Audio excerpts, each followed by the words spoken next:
பங்களாதேஷில் பாதிக்கப்படுகின்றான், பெண்கள் என்னுடைய சகோதரிகள் கற்பழிக்கப்படுகிறான்னு சொல்லி அழக்கூட முடியாத ஒரு நிலையில் இன்னைக்கு தமிழ்நாடு இருக்கிறது. ஆகையினால இந்த ஆர்ப்பாட்டத்துக்கு அனுமதி இல்லைன்னு சொல்லியிருக்காங்க, கைது செய்வோம்னு சொல்லியிருக்காங்க. ஆனால் நாம் எல்லாரும் இங்கே இந்துக்களுக்காக, உலகத்தில் ஒரு மூலையில் பாதிக்கப்பட்ட இந்துக்களுக்காக குரல் கொடுப்பதற்காக, அழுவதற்காக இன்னைக்கு ஆயிரக்கணக்கான இந்துக்கள் இது ஒன்றா சேர்ந்து இருக்கின்றோம். காவல்துறை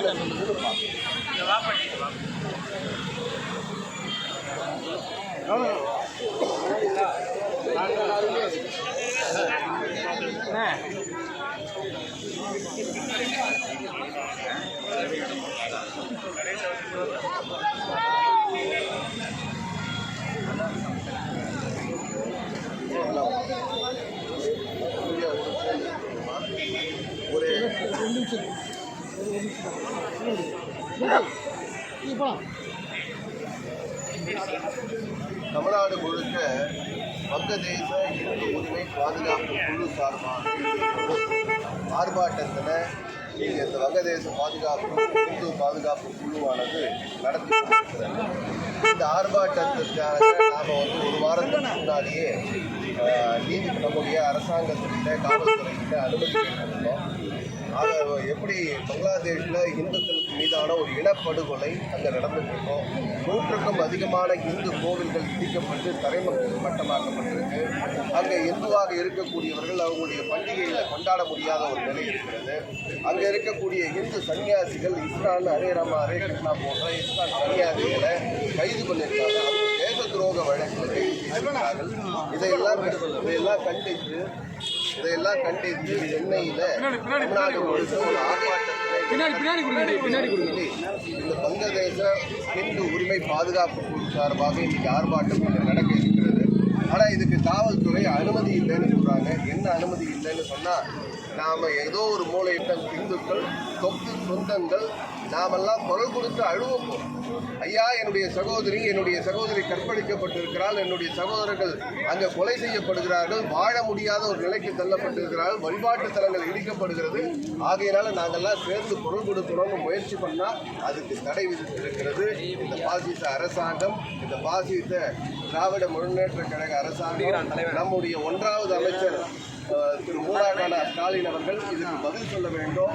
இந்த மாதிரி ஏதாவது ஒரு லிபியாலேயோ இல்லை லெபனான்லேயோ சிரியாவிலேயோ ஏதாவது பிரச்சனைன்னா, அங்கே இஸ்லாமியர்களுக்கு பிரச்சனைன்னா உடனே கண்டனக்குரல் எழுப்பக்கூடிய ஸ்டாலின் அவர்கள் ஏன் இதுக்கு எதிர்ப்பு தெரிவிக்கல? ஏன் இது வரைக்கும் ஒரு குரல் கொடுக்கல? ஒரு கண்டனத்தை கூட பதிவு செய்யலையே. ஆக இந்தியாவில் இந்துக்கள் எங்கே இறந்து போனாலும், இல்லை படுகொலை செய்யப்பட்டார்களோ, இனப்படுகொலை நடந்தாலும் கேள்வி கேட்கறதுக்கு ஆள் இல்லை. கேள்வி கேட்கக்கூடிய இந்துக்களையும், குரல் கொடுத்து அழுவக்கூடிய இந்துக்களையும் அனுமதிக்க முடியாத ஒரு பாசிச சித்தாந்தத்தை, பாசிச நிலையை தமிழகத்தில் ஏற்படுத்தியிருக்கிறது இந்த மூடாகான ஸ்டாலின் அவருடைய ஆட்சி.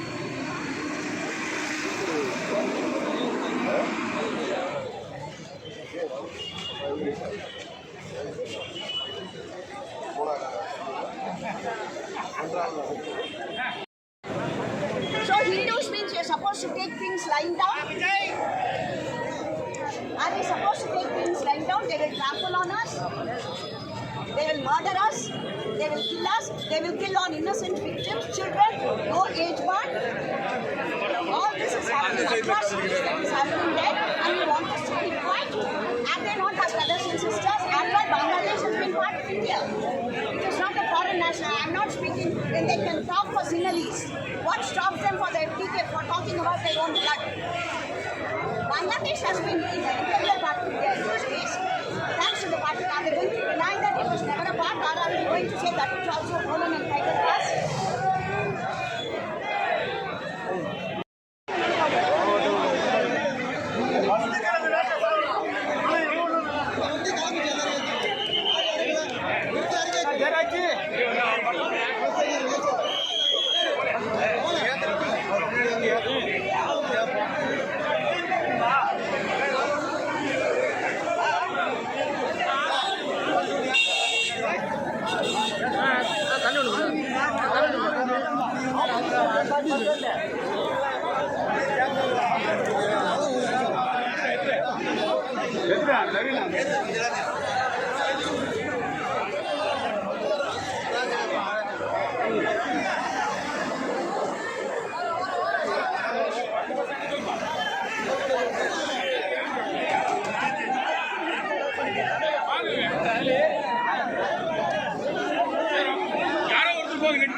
கண்டிப்பா எல்லாரும் ஏறுவாங்க, யாரும் போக மாட்டாங்க. அழகா எல்லாமே ஆட்டம் மீறி எல்லாமே வந்துருவாங்க, யாரும் ஓட மாட்டாங்க.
இண்டிபெண்டன்ஸ்க்கு முன்னாடி பிரிச்சதுதான் அது.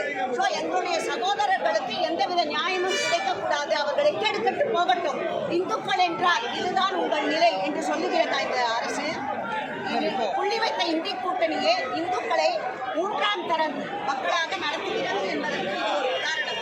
ஏன் அவர்கள் ராகுல் காந்தி பேசுகிறாரே நீதிக்கெல்லாம் எங்கு போயிட்டு இப்போ வாய் அவருக்கு? அங்கு இந்துக்கள் படுகொலை செய்யப்படுது, இஸ்கான் சாமி அவர்களை கொலை செய்யப்படும் போது அவருக்கு வாதாட வரும் வக்கீலை கொலை செய்யும் போது எங்கே போயிட்டு அவர்கள் நியாயம்? இந்துக்களுக்கு ஒரு நியாயம், மற்றவர்களுக்கு ஒரு நியாயம். அதை ஓப்பனா சொல்லுங்க. இந்துக்கள் என்றால் உங்களுக்கு நியாயம் கிடையாது, நீதிமன்றத்திலும் உங்களுக்கு நியாயம் கிடையாது. மேடம், இப்போ திமுக அரசு வந்த பிறகு தொடர்ச்சியாக குற்றச்சாட்டு, அதாவது குற்றங்கள் அதிகமாக ஏற்பட்டு வந்திருக்கிறதுனால அரசு பாதி சொல்லியிருக்க திமுக அரசுல இருந்து எந்த ஒரு குற்றங்களும் நடப்பதில்லை அப்படின்றாங்க. சமீபத்தில்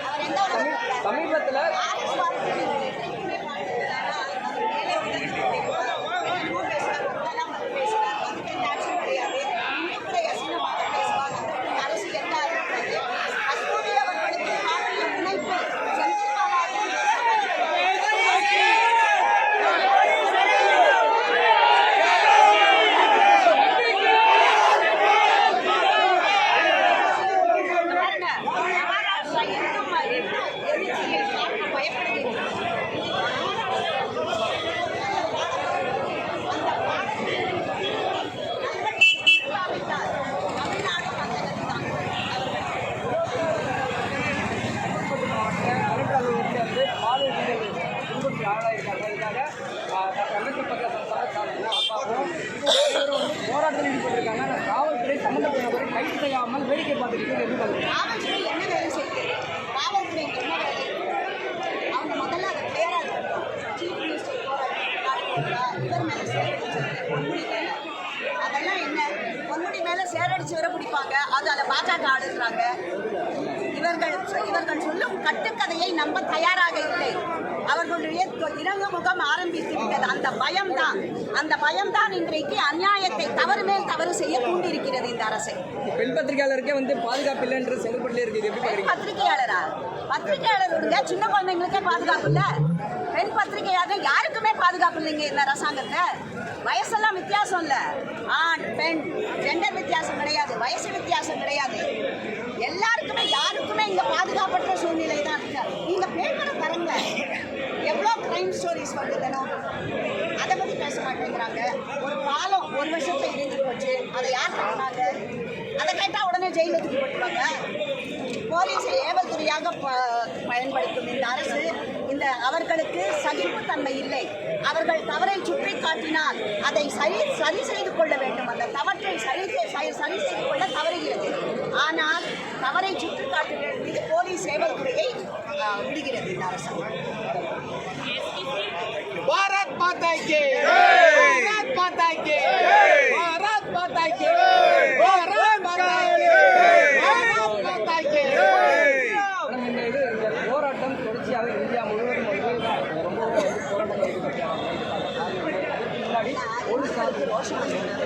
நீங்களே எதிர்பார்க்க, எங்களை விட முன்னாடி எல்லாம் போலீஸ் ஜாஸ்தி இருப்பாங்க. நாங்கள் 10 பேர் தான் இருப்போம் களத்துல. இன்றைக்கு அந்த நிலைமை மாறிவிட்டது. அந்த நிலைமையை பார்த்து பயப்பட்டு கொண்டு தவறு மேல் தவறு செய்திருக்கிறார்கள். Hindu vote bank is here to stay. Maharashtra காண்பித்து விட்டது. இந்துக்கள் ஒற்றுமையானால் என்ன நடக்கும் என்பதை மகாராஷ்டிரா தேர்தல் காண்பித்து விட்டது. அதனால் மற்ற மாகாணங்களும் இதை பின்பற்றும். இது ஒரு அபாய சங்கிமணி. திருத்திக் கொள்வதற்கு அவர்களுக்கு ஒரு சந்தர்ப்பம் இருக்கிறது. திருத்திக் கொள்ளட்டும் அதற்கு முன்னால்.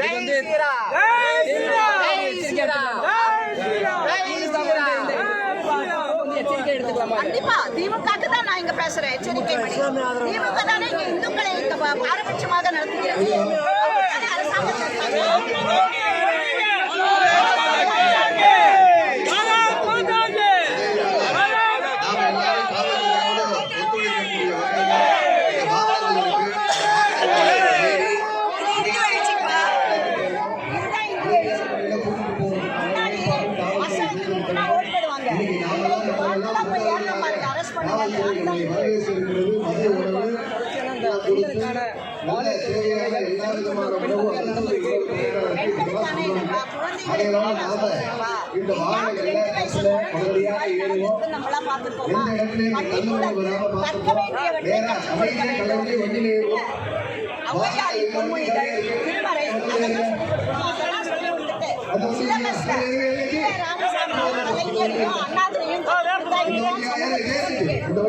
தொடர்ச்சியா இந்த தமிழக அரசுக்கான நிலைப்பாடு எப்படி நினைக்கிறீங்க?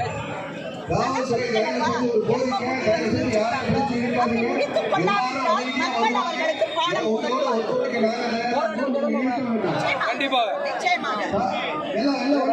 வந்து போலீசார் மூலம் வலுக்கட்டாயமாக வாகனத்தில் வேண்டாம், நாங்களே போய் ஏறணும். இதெல்லாம் முன்னாடி உண்டா?